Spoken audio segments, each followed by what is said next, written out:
So, welcome back to all of you to Konserthuset. You've been here before. Tarita Berglund, 3 times before. And you, Arthur and Lucas Jussen, been here once before, 2 years ago. Exactly, yeah. What do you remember from that instance? It was a recital concert. Exactly, yeah. Well, first of all, it was a big privilege for us to make our debut here in the beautiful hall, and we were very excited. We didn't know what to expect because it was our first time in Stockholm.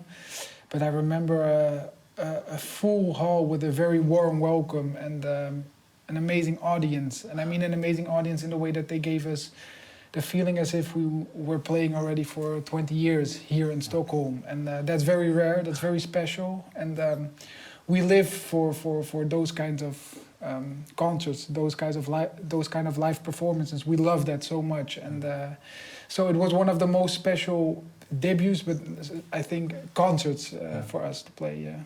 Do you have the same memories from that instance? Yeah, it was really wonderful. It was the start of a tour with recitals for us, so it was an important recital tour, and Stockholm was the first one. And you know, when you play the first one, you might know that feeling as well. Also, there's a little bit extra, not to say tension, but you're really full of energy, and it feels new in a way, the playing always. So. I remember there was a lot of energy during the concert as well, and but it was wonderful. I remember not to brag about ourselves, but we played well, and the audience was fantastic. So yeah, and they allowed us to come back, so we're very happy. It's the most important. Sometimes you think you played well, you don't come back, then after all maybe you didn't play so well, but. It was love at first sight, I think, and the same with you, Tabita, when you made your debut with the orchestra 3 or 4 years ago, 21, I think. Yeah, something like that. You were re-invited immediately. Yes. I, like these guys, I only have good memories from this place, from this hall, and from this orchestra. It's a fantastic band to work with every time, and it feels like our relationship is growing. Like you said, this is the 4th time, so it feels like we're getting to know each other, and it's a lot of fun. And now, a few minutes ago, you finished the first rehearsal together, the Francis Poulenc concerto for 2 pianos and orchestra. What was that like? First impression. It's your debut with the orchestra this time. Well, should I go first? Yeah, you go first. Well, how was it? Honest opinions. Well, I will give my honest opinion. We will play Francis Poulenc, which is it's a fantastic piece. But it's also a difficult piece, and difficult because it sounds also natural. It sounds also so joyful, but there's so much nuance and there's so much difficulty in getting those different atmospheres just exactly right, and to connect them all to each other.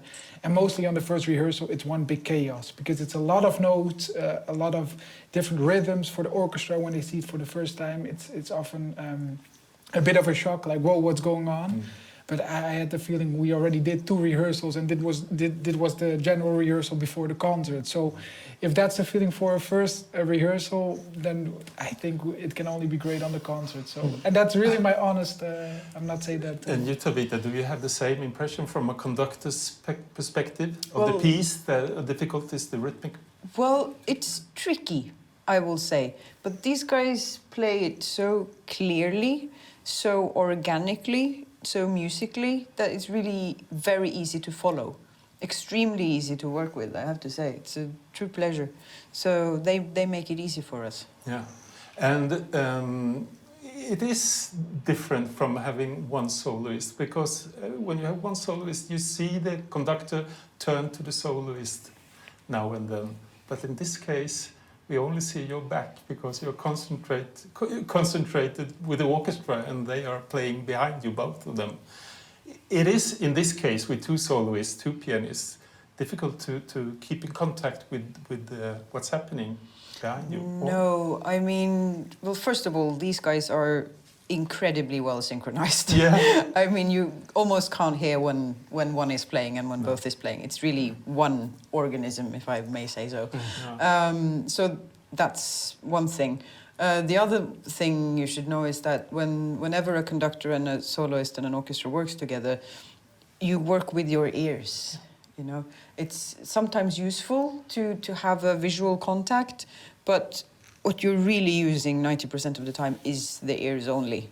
That's how you communicate. That's how you're telling how you want the next note to be and how, you know, where the phrase is going and where we should collect ourselves and place the chord, you know. So all of that happens without using the eyes. Yeah. So, no, it's not really difficult in that sense, no. And you play this piece a lot, don't you? This concerto, because there aren't many concertos for two pianos and orchestra.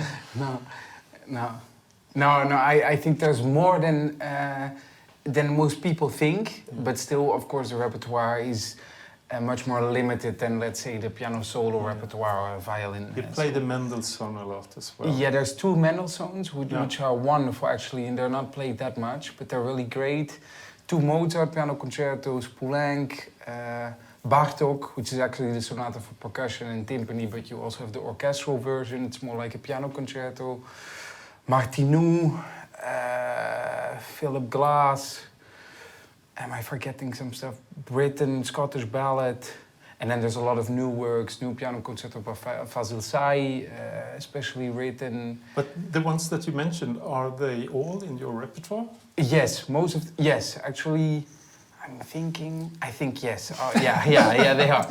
Yeah. Well, it sounds like there are more double piano concertos than, for instance, like oboe concertos or bassoon concertos. I mean, yeah, but I would hope so. Yeah. I mean, if we don't win from oboe or bassoon, with all respect for oboe or bassoon, but come on, no. But it's. I think if you search. The big problem I think that we have in the piano duo repertoire, and that sounds a little bit harsh, but for the solo repertoire, there's so many great soloists that play that repertoire and that recorded it, that then the pieces always get the best musicians to play it. And therefore the piece, you can hear it in optima forma, to say so. And with the duo repertoire, what we sometimes find when we play new pieces, we always search for recordings or something to have a little bit of reference, you know. And there's just so much good music that has not yet been performed really at the top level.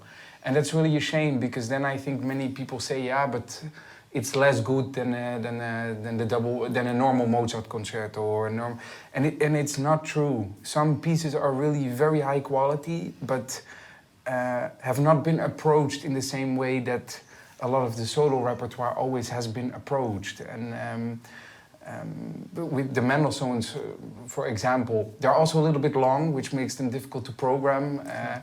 But we feel sometimes that those pieces deserve a better version in concert or as a recording. And then also we hear many times that people say, oh, but it's wonderful music or it's great music. And but I feel maybe it's the same with unknown composers. We just spoke about Tveit. Tveit, sorry. Geert Tveit. but Close enough. I can imagine that that's wonderful music, but sometimes because it doesn't get programmed in the big series with the best musicians, and then people say, it's not as good as Dvorak or as, but it's not per se true. But you need. Well, I'm sorry, I don't. No. But I think it's exactly the same, because, you know, if you think about the solo piano repertoire, that's, you know, people have been practicing that since they were little kids. And when pianists do, you know, that aren't a permanent ensemble, do this repertoire, it's maybe sort of, it's a bit of fun and let's do it. And maybe not approached in the same depth and with the same kind of seriosity. But you've done this format since you were kids, I think. So I mean, you've sort of ingrained this in your system and approached it with the seriosity and with the care and attention that it deserves. So I think that's kind of your big advantage, that you've actually done this for such a long time, and it's kind of And But in the Poulenc concerto, contrary to what you talked about, the difficulties, I mean, you seem to have fun. Playing it. And it sounds fun as well, so it's fun to listen to.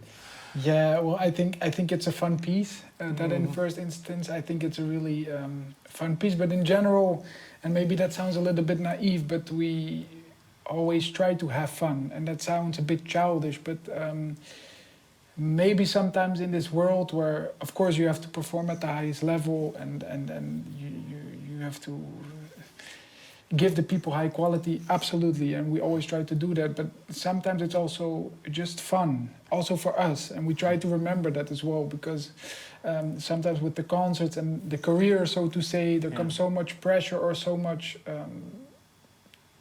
talking about other stuff than just the music. And we once started to play the piano because we just love to play the piano, and we just love to hear the music come out of the piano by touching the keys. And it's not that we go on tour and just think, oh, we want to have fun, but we do try to remember that especially with a piece like Poulenc, also a part of the performance and about the music making is to have fun. And also with Tabita, which I like very much also in the rehearsal, sometimes you just look and smile if something goes well or not. And of course we have to be concentrated, you have to watch the score, it's incredibly difficult. But if you just give me one smile, and it makes me so happy, because I think like, oh, she enjoys it too, I hope. Or if I see somebody in the orchestra smiling, I think, oh, they enjoy it too, and that gives so much good energy to the music as well. At least that's my opinion. But And to the audience, because the audience also notices the smiles that go on in between musicians. I think so. Perhaps. It creates an atmosphere. But of course it has to have quality. You cannot just smile when it's not good, but this orchestra is fantastic, so that goes well, Yeah, as Tabita mentioned, you're so well synchronized, but do you ever change places in a concerto like this? I mean, change parts? We're too lazy. we in different concerti, so now I play piano primo and Arthur plays secondo. So in another concerto in the Mozart Lodron, I play secondo and Arthur plays primo. But in the same one, no, we don't. We're too lazy. We know our own part, and then. And I noticed that also one piano is without a lid. Of course, does that mean that you have to control the dynamics in a different way? I mean, you are playing the one without the lid to balance. Well, in a way, a lid has effect on that, but in a way, you always have to hear very well what the balance is, because you never have two of the same pianos. One can be much louder or much sharper or much rounder than the other one, and each hall has different pianos. So actually, you always adapt. Wherever you are, with lid, without lid, in a good hall, in a bad hall. So I think every second, every millisecond, you try to adapt to the other one. Yeah. And you started off this season in actually in your home country, Norway. You opened the season in Bergen. Yes, that's true. With this concerto. Yes, that's true. Yeah.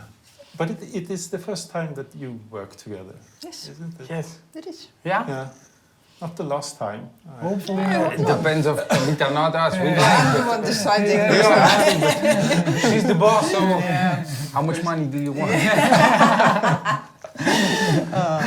I'm pretty sure it won't be the last. I'm pretty sure. So are there any special sections of this Poulenc concerto that you love arriving at? I mean, you first, Tabita. Well, the one thing that's got stuck in my brain, my earworm, is the opening of the third movement. Because when we're searching a bit for the exact perfect tempo for it, and when it hits, it's just so groovy, and it sticks to your brain. So that's kind of, I think that's going to be my earworm probably for the next week or so. And what about you then, Arthur? I have to say the ending of the first movement. The first movement starts off with a big bang, a lot of energy, and the ending of the first movement is just like another world. It's like kind of gamelan style. which is absolutely beautiful, and I love that from one to the other moment you're in a completely different world, and I think that is also the power of this piece. It's not just beautiful or not just energetic. No, it has all those different elements. Yeah. And, so I would say the ending of the first movement. Yeah. And you, Lucas? Oh, I think there's many phrases that You I get really... one choice. One choice. Yeah, in the third movement, a little bit towards the end, there's this beautiful...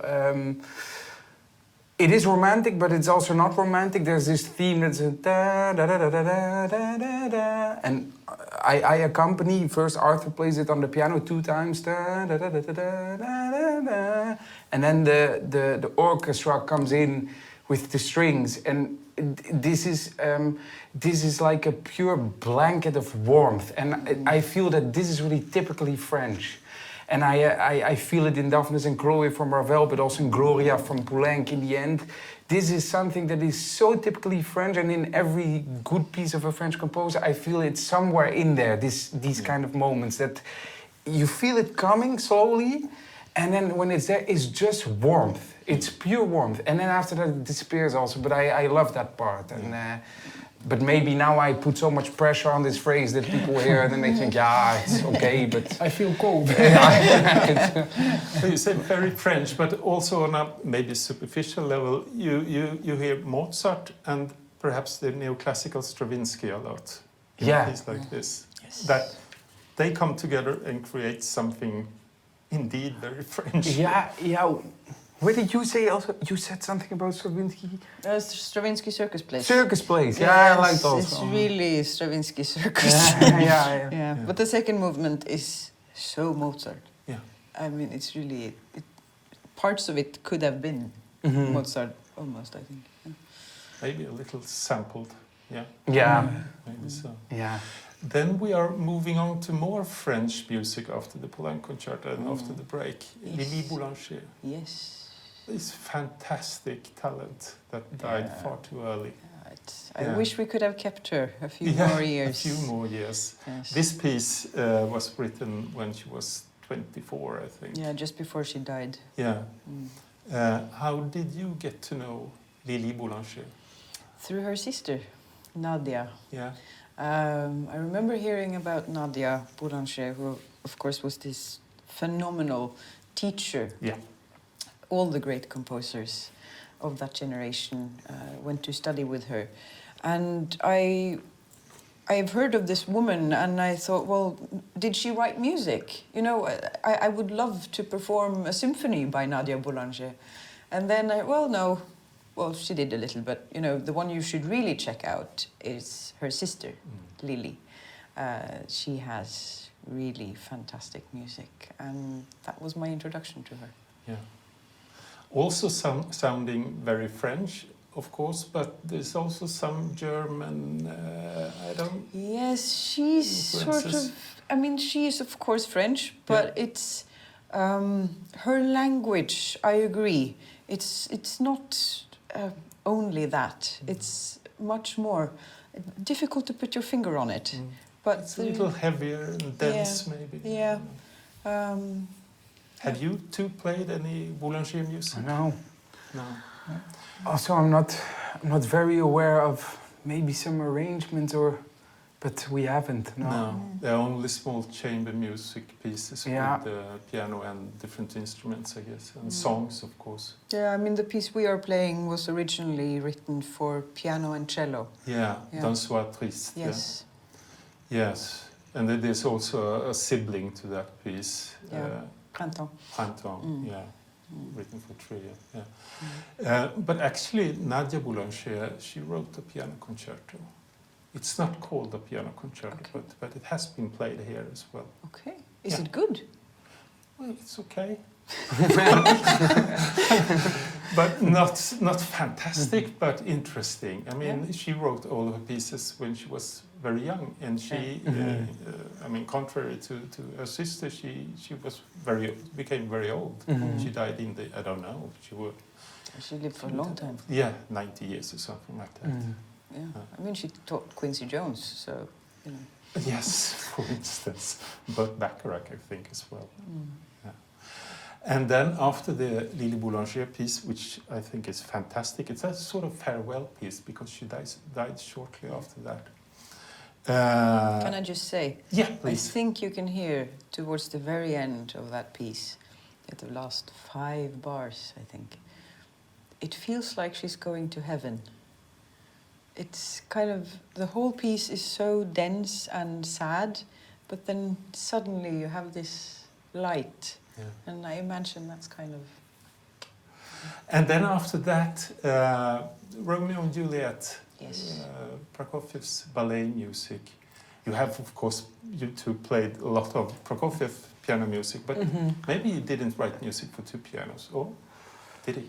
We haven't played. No. There is a concert. No, there is one piece, Then he didn't write a lot, but not so the two. much. Lots of piano music. But we played the arrangements. we played the Romeo and Juliet just for the solo pieces as well. We practiced them as well. Yeah. Yeah. But yeah, it's fantastic. These Montagues and Capulets must be fantastic with 2 pianos. Yeah. Exactly, yes. Oh, Yeah, if you can just focus on the Smash bass. that Yeah. But it's fantastic So, music. David, what does Prokofiev do with this love story? what does he not do?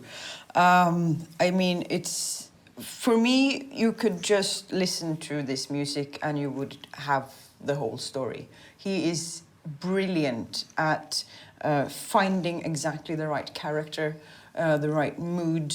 You know, you can hear when Tybalt is dying. You can hear when Mercutio is stabbed. You hear that Juliet is dancing with her fiancé, whom she does not like, and she's kind of trapped in this cage. You can hear that. You can hear the rivalry between the Montagues and the Capulets. You hear that there's war going on, you know. So he's... And you know, when Romeo is standing at Juliet's grave, you hear the pain. Yeah. It's so...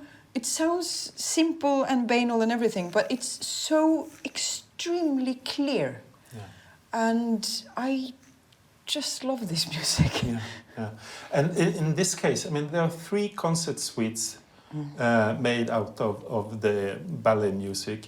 But in this case, it seemed to be a mix from with bits and pieces from all 3 suites. Yeah, it's the Berglund mix. It's your mix. Yeah, it's my mix. Yeah. How come? Tell us. What's the story? I picked all my favorite movements and made sure that they told the complete story of the play. So we are playing them in the order that they logically appear in the play. So we go from the very beginning and to the end where Juliet dies. And you don't get that with the other concert suites then? Or? No, it's, you know, no, I would say no. It's picked from here and there, and also the order is sometimes swapped, so it's not chronological. And I think it's a point, actually, to have this in sequence so you get the story. Yeah. That's interesting. So you have done this version before then? Yes, I have. Where? Several times? Or? No, Grafenegg Festival, I think, was the last time I did it. Okay. Outside of Vienna. Oh. Yeah. How nice. Let's listen to this now. Okay? Thank you so much. Thank you. Thank you. Dag.